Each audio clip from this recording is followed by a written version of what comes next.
ગુજરાતી ફિલ્મોમાં હિન્દી ફિલ્મોના મશહૂર ગાયકોએ પણ પોતાનો અવાજ આપેલો છે, જેમાં અમે અગાઉ લતા મંગેશકર, મોહમ્મદ રફી, મુકેશ, કિશોર કુમાર, મન્ના ડે વગેરે ગાયકોએ ગાયેલા ગુજરાતી ગીતો પર વિડીયો બનાવેલ છે. આજે એ જ વિષય પર એક જાણીતા ગાયક હેમંત કુમારે પણ કેટલીક ગુજરાતી ફિલ્મોમાં ગાયું છે તે ગીતો વિશે વાત કરીશું.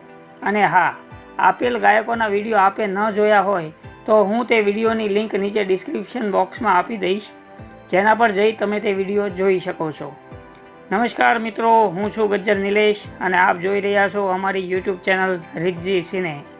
આપે હજી સુધી અમારી ચેનલ સબસ્ક્રાઈબ ના કરી હોય તો કરી દો અને બાજુમાં આપેલા બેલ આઇકનને પણ દબાવી દો, જેથી અમારા આવનારા નવા વિડીયોના નોટિફિકેશન આપને તુરંત મળે. સાથે જ અમારા ફેસબુક પેજ અને ઇન્સ્ટાગ્રામ આઈડીને લાઇક કરવાનું ભૂલતા નહીં. વાત કરીએ હેમંત કુમારે ગાયેલા ગુજરાતી ગીતોની તો 1961માં વિજય દત્ત, નલિની ચોનકર અભિનીત ફિલ્મ હીરો સલાટ આવી હતી. આ ફિલ્મ વિશેની અજાણી વાતોનો વિડીયો આપને અમારી ચેનલ પર મળી રહેશે.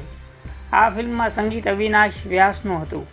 ગીતો કોણે લખેલા તે માહિતી નથી મળી શકી, પરંતુ એક ગીત આવને ઓ મનમાની અંતરને ઉંબરેથી મનના કમાડ ગીત હેમંત કુમારે ગાયેલું. ફિલ્મમાં હિન્દી ફિલ્મોમાં અભિનય કરતા ગુજરાતી અભિનેતા ઈશ્વર લાલ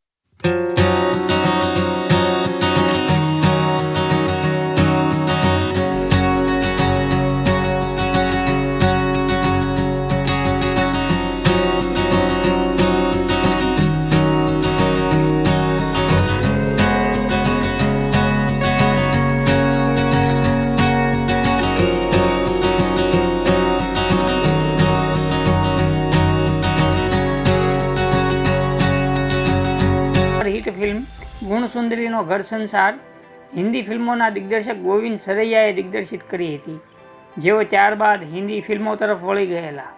સુરેશ કુમારના સંગીત નિર્દેશનમાં વેણીભાઈ પુરોહિત લિખિત ગીત સોનાને ક્યાંથી લાગે કાટ હો સંસારી મનવા હેમંત કુમારે ગાયેલું. આ ગીત તે સમયે તો ખબર નહીં, પરંતુ વર્ષો બાદ આ ગીત ફરી નવા ગાયકોના અવાજમાં આવતા ખૂબ જ લોકપ્રિય રહ્યું હતું. સોનાને લાગે ક્યાંથી કાટ સંસારી મનવા, સોનાને લાગે ક્યાંથી કાટ,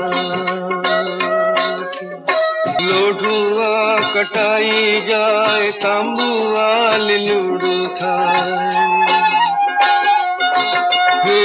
1977માં એક ફિલ્મ આવી હતી, 16 સજા શણગાર. ફિલ્મના મુખ્ય કલાકારોમાં સુષ્મા વર્મા, જોગેન કુમાર, જલાલ આગા વગેરે હતા. આ ફિલ્મ હાલની ચરિત્ર અભિનેત્રી જૈમિની ત્રિવેદીની પહેલી ફિલ્મ હતી. સાથે જ આ ફિલ્મમાં ફરીદા જલાલ અને તબરેઝે મહેમાન કલાકાર તરીકે ભૂમિકા ભજવેલી. ફિલ્મનું દિગ્દર્શન રમણલાલ દેસાઈનું હતું. આ રમણલાલ દેસાઈ વિશે એક આખો વિડીયો બની શકે તેમ છે, જે ક્યારેક બનાવીશું. આ ફિલ્મનું ગીત આ જગતો છે દરિયો ને જીવતર કાગળની હોડી રે હેમંત કુમારે ગાયેલું. આ ગીતના રચયિતા, અભિનેતા અને ગીતકાર બિમલ માંગલિયા હતા.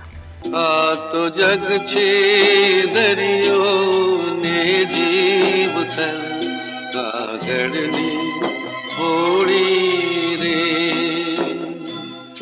અહીં ઓટ જંખે કિનારો ને ભરતી મોજા. આમ આ 3 ફિલ્મોમાં હેમંત કુમારે પણ પોતાનો અવાજ આપી ગુજરાતી ફિલ્મી ગીતોને અમર બનાવી દીધા છે. હવે એક અન્ય વાત કે આપ સૌ અમારા મિત્રો હવે અમારા વોટ્સઅપ ગ્રુપ સાથે પણ જોડાઈ શકો છો અને અમારી વોટ્સઅપ ચેનલની લિંક પણ હું નીચે ડિસ્ક્રિપ્શન બોક્સમાં આપી દઈશ.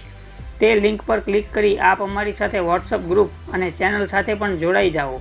જે બંને પ્લેટફોર્મ પર પણ આપને ગુજરાતી ફિલ્મોની અવનવી માહિતી ફોટોગ્રાફ સાથે મળતી રહેશે.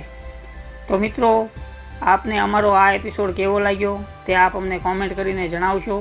તે સાથે જ આપ કયા અભિનેતા કે અભિનેત્રી વિશે જાણવા માગો છો તે પણ જણાવશો. અને તે સાથે જો આપ અમારી ચેનલ પર પહેલીવાર વિડીયો જોઈ રહ્યા હો તો અત્યારે જ અમારી ચેનલને સબસ્ક્રાઈબ કરી દો અને બાજુમાં આપેલા બેલ આઇકનને પણ દબાવી દો, જેથી અમારા આવનારા નવા વિડીયોના નોટિફિકેશન આપને તુરંત મળે. સાથે જ અમારા ફેસબુક પેજ અને ઇન્સ્ટાગ્રામ આઈડીને લાઇક કરવાનું ભૂલતા નહીં.